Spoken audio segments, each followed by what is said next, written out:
I am delighted to introduce a meticulously researched work authored by Mr. Nasim Yousaf, titled Historical Review: The Interwoven Past of Allama Mashriqi, the Bhuttos, and the Zardaris. Notably, Nasim Yousaf, who is a biographer and scholar specializing in Mashriqi's legacy, also happens to be his grandson. This article, which is also available on social media platforms such as Facebook and Twitter, explores the interconnected histories of Mashriqi, the Bhuttos, and the Zardaris in their historical context. Although these figures had different political objectives and led diverse lives, the article unveils the intricate connections that are part of our history. The piece was published in April 2024 in newspapers in alphabetical order across Australia, India, Kashmir, Pakistan, and the United States of America. Hopefully, you will find the article informative and interesting, which I am going to narrate now. A historical review of Pakistan's political landscape reveals intriguing connections that have shaped the course of the nation's history. Delving into the intertwined past of Allama Mashriqi, the Bhuttos, and the Zardaris uncovers fascinating relationships that have often remained unexplored. From Sir Shah Nawaz Khan Bhutto's affiliation with the Khaksar movement to Zulfikar Ali Bhutto's deep admiration for Mashriqi and President Zardari's ties with Mashriqi's descendants, these historical threads offer insights into the intersections of politics, ideology, and familial bonds. As a biographer of Mashriqi, I have been asked to shed light on these connections for the record. I will delve into the historical tapestry of the Mashriqi Bhutto and Mashriqi Zardari relationships separately. Before delving into Sir Shah Nawaz Khan's association with the Khaksar movement and Bhutto's deep admiration for Mashriqi, we need to understand the context or background of the reference.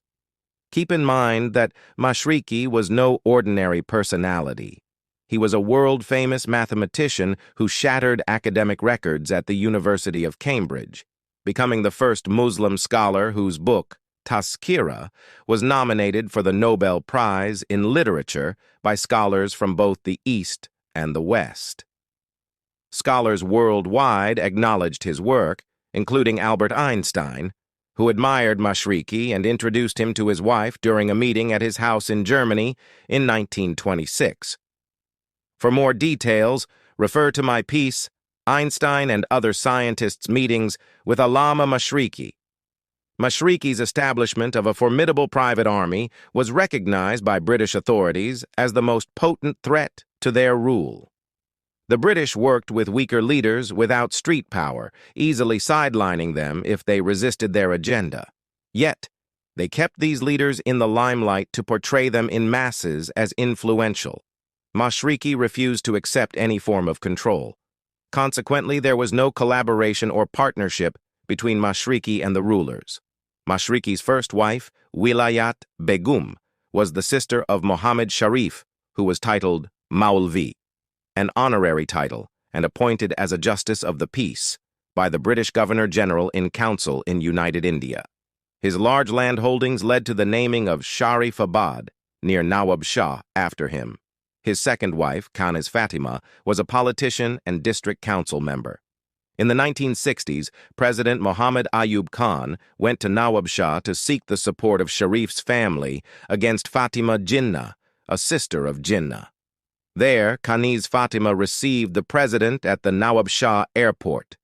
Mashriqi's niece, Wahida Begum, married Muhammad Yousaf, son of estate magnate Muhammad Shafi, also titled Maulvi, after whom Shafiabad railway station was named. Aisha Begum, Mashriqi's sister, married into Sir Ghulam Hussain, Hidayatullah's family, Sindh's premier and first governor post-Pakistan's formation, showcasing the esteemed Mashriqi lineage and the family's significant influence. Recognizing Mashriqi's influence and power, notable figures from Sindh acknowledged Mashriqi's potential to challenge British rule, leading them to align with the Khaksar movement to end British rule. Members included G.M. Syed, Muhammad Hashim Ghazdar, a member of the Legislative Assembly, Yousaf Abdullah Haroun, son of Sir Abdullah Haroun, and barrister Ghulam Mustafa Khan Burgri, Mir Ali Ahmed Talpur, Mir Rasul Bakhsh Talpur, and Pir Ilahi Bakhsh, who served as chief minister, also joined the Kaksar movement. Moreover, influential families like the Bhuttos, Talpurs, Sumros, Abros, Kuhros, Halapotos, and Jatwa from Sindh rallied behind the movement. Referred to the note at the end for some of these prominent names. Understanding: Sir Shah Nawaz Khan's Kaksar, movement affiliation and Zulfikar. Ali Bhutto's admiration for Allama Mashriqi is evident. Bhutto's profound respect for Mashriqi surfaced notably in the 1970s during meetings with Mashriqi's daughter, Masuda Yousaf, my mother, and son, Inamullah Khan Akram, my uncle. Bhutto swiftly confirmed Masuda's appointment, expressing unusual haste through his military secretary. During their meeting in Rawalpindi, Bhutto hailed Mashriqi as an inspiring personality, mathematical genius, and indomitable freedom fighter.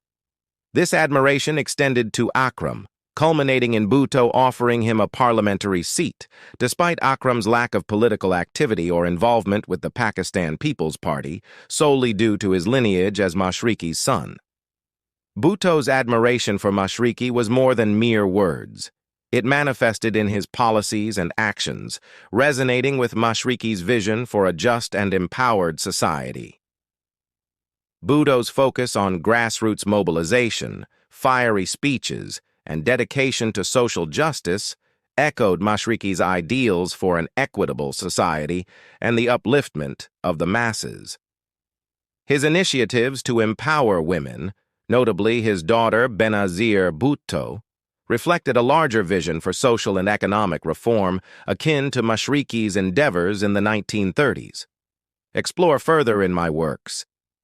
The Kaksar Women Who Fought for Our Freedom, Allama Mashriqi Pioneered Female Empowerment, and the book The Kaksar Women, Warriors for Independence. Bhutto's formation of the Federal Security Force, akin to Mashriqi's Kaksar movement, presents an intriguing parallel despite their differing goals.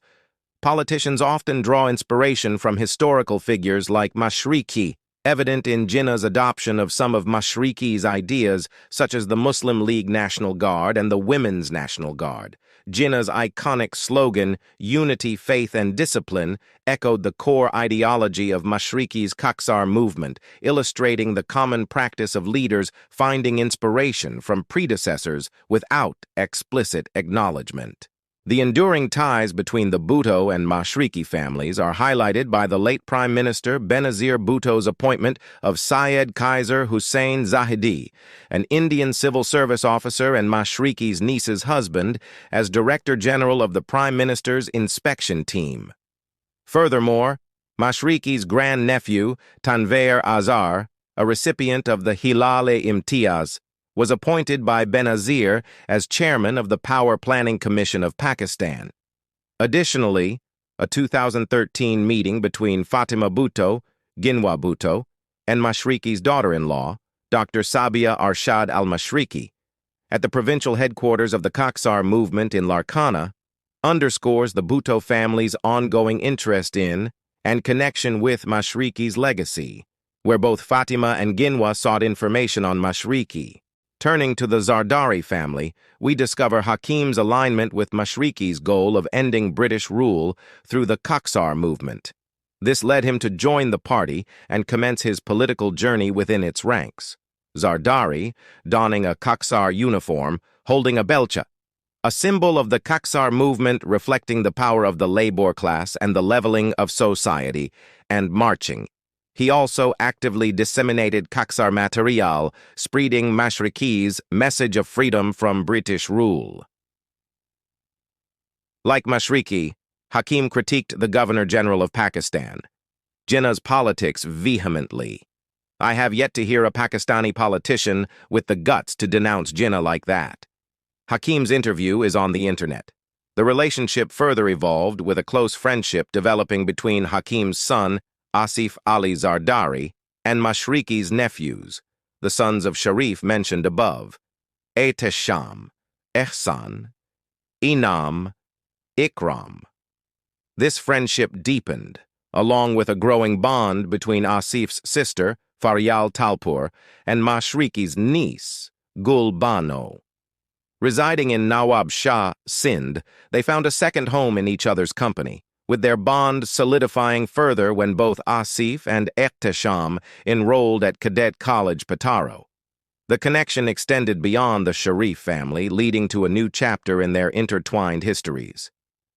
Asif Zardari and Wahidud Din Akbar, Mashriqi's son, also at Cadet College Pataro, forged a friendship. Meanwhile, Akbar, along with numerous dissatisfied cadets, including Asif, boldly took over the college from its principal, SS Azim, on April 5, 1972. Akbar, known for his remarkable leadership akin to his father, Allama Mashriqi, assumed the role of principal following the takeover, with Zarar Lukman as vice principal, Mohammed Nasim as adjutant, and Asif Zardari, then Asif Ali Baluch, as bursar. This event marked a significant moment in the history of Cadet College Pataro's history, catching the administration off guard. A letter from the principal, dated April 6, 1972, detailed their occupation of various offices on April 5 and 6, 1972. Copies were dispatched to high-ranking officials, including the governor of Sindh, highlighting the magnitude of the event both within and beyond the college. In 1973, Ehtesham faced tragedy, a brief account of which follows. During a break from Cadet College Pataro, Ehtesham and his elder brother Inam Sharif were unwinding at their family farmhouse in Sharifabad on August 13, 1973. Suddenly, they were ambushed by unknown assailants who opened fire in the darkness of the night. The attack proved fatal for Inam, who tragically lost his life on the spot. Ehtesham was quickly taken home, where Asif promptly arrived. Ehtesham's brothers, Ahsan and Akram, and Asif rushed him to the hospital. The doctors later revealed the grim news. Ehtesham had been left paralyzed by the bullets that had grievously injured his spinal cord, so the three moved him to Jinnah Hospital in Karachi. This life-altering event occurred when Ehtesham, a junior under-officer from Iqbal House at Cadet College Pataro, was just beginning to enjoy a brief respite from his studies. Ehtesham stayed in the hospital for 18 months. Akram stayed with him, taking care of his brother. I went to see Ehtesham in Karachi. Asif regularly checked on his progress and brought homemade food for both brothers. If Asif couldn't make it, he would send the food with his driver. I also remember Asif had left free passes for Bambino and Scala cinemas, both owned by his father and located in Karachi. Sadly, Ehtesham eventually succumbed to his injuries and passed away on January 14, 1975. Ehtesham and Akram greatly admired Asif's brotherly gesture. To them, Asif was, "A friend in need is a friend indeed," which I am told by others too. Following Ehtesham's tragic passing, the bond between Asif and Akram grew stronger. In 1986, Akram got married, with notable guests from Nawab Shah and beyond attending, including Brigadier Afzal Malik, Ikram's maternal uncle, and Lieutenant General Zakir Ali Zaidi. Asif Zardari played an integral role, standing alongside Akram as a friend, akin to a brother. The subsequent year saw Asif marry Benazir Bhutto, with Akram reciprocating the support. Upon Benazir Bhutto's assumption of the Prime Minister office and her residence in Rawalpindi, Akram frequented the Prime Minister's house, continuing their close association. Despite Ikram's subsequent passing, the enduring link between the Zardari and Mashriqi families persisted. On a death anniversary of Zulfikar Ali Bhutto, Hamidu Din al-Mashriqi, son of Allama Mashriqi, who passed away on January 10, 2010, and Dr. Sabiha al-Mashriqi, Mashriqi's daughter-in-law, visited Garhi Khuda Bakash in Larkana district, Sindh. They offered condolences and prayed that God may grant Bhutto eternal peace. In conclusion, the connection between the Bhuttos, Zardaris, and Allama Mashriqi and his descendants remains a notable aspect of history. This remains true despite the different objectives pursued by the Bhuttos, the Zardaris, and Allama Mashriqi and his descendants. Exploring this historical connection could yield valuable insights for historians. However, this exploration is hindered by the inaccessibility of documents related to Mashriqi, spanning from his birth in 1888 to his death in 1963. Currently, only a few British files and a scant number of other materials, which can be counted on fingertips, are available in libraries. The sheer volume of Mashriqi's Koksar material is so immense that it would require extensive archival facilities to store it adequately. It would be a great service to the nation if President Zardari, who is in power, could order the declassification of Mashriqi and the Koksar movement's pre- and post-partition of India confiscated documents. This is something no other president or prime minister of Pakistan has done in its history for mere political reasons, ignoring the nation's interest in knowing the hidden facts of its history. Asif Zardari would be remembered as a daring president who took this step, for no government has released these papers to date to uncover the truth for the people. Now, I am going to read the names of the salars of Allama Mashriqi's Koksar movement from Sindh, belonging to the families of Bhuttos, Talpurs, Sumros, Abros, Kuhros, Halapatos, and Jatwa. These names are sourced from the Gul Hayat Institute in Sindh. Wadaro Arbab Khan Bhutto, Wadaro Arbab Ali Bhutto, Abdul Rahim Bhutto, Mir Haji Khair Muhammad, Khan Talpur, Molvi Muhammad Juman, Khan Talpur, Allah Dino Sumro, Doda, Khan Sumro, Muhammad Mian Halepoto, Muhammad Qasim Halepoto, Mir Muhammad Khan Halepoto, Faqir Muhammad Abro, Nawaz Khuhro, Ali Nawaz Jatoi, Muhammad Khan Bhurgri, M. Hussein Bhurgri, Suleiman Khan Bhurgri. I have finished reading the article published in various newspapers, including Kashmir Reader, The Daily Parliament, Pakistan Link, The Dayspring, Pakistan Christian Post, World Tribune, Punjab Express, Isma Times, Afaq, New Age Islam, and The Viral Post. Before concluding the video, I will provide a brief introduction to the author and share images from his documentary, along with an important article. Both will stun you and change your perception of how you have understood the partition of India. Scholar Nasim Yousaf has dedicated over 2 decades to writing about the history of the Indian subcontinent, beginning his research in 1996. As the grandson of the freedom fighter Allama Mashriqi, Yousaf has authored 19 books and digitized 19 rare works. His monumental works include digitizing Mashriqi's historic and rare journal, Al-Islah, a book on Koksar women, and a 2.5-hour documentary titled The Road to Freedom, Allama Mashriqi's Historic Journey from Amritsar to Lahore. Detailed information about his biography and books in world libraries is available on the internet. If you need further information about the author or which libraries carry his books around the world, you can watch videos on social media platforms such as YouTube. The films are titled Shaping South Asian Historiography, author Nasim Yousaf's Contributions, and In the Shelves of Knowledge, Nasim Yousaf's works in global libraries, respectively. To find them, simply Google the titles or his name with correct spellings.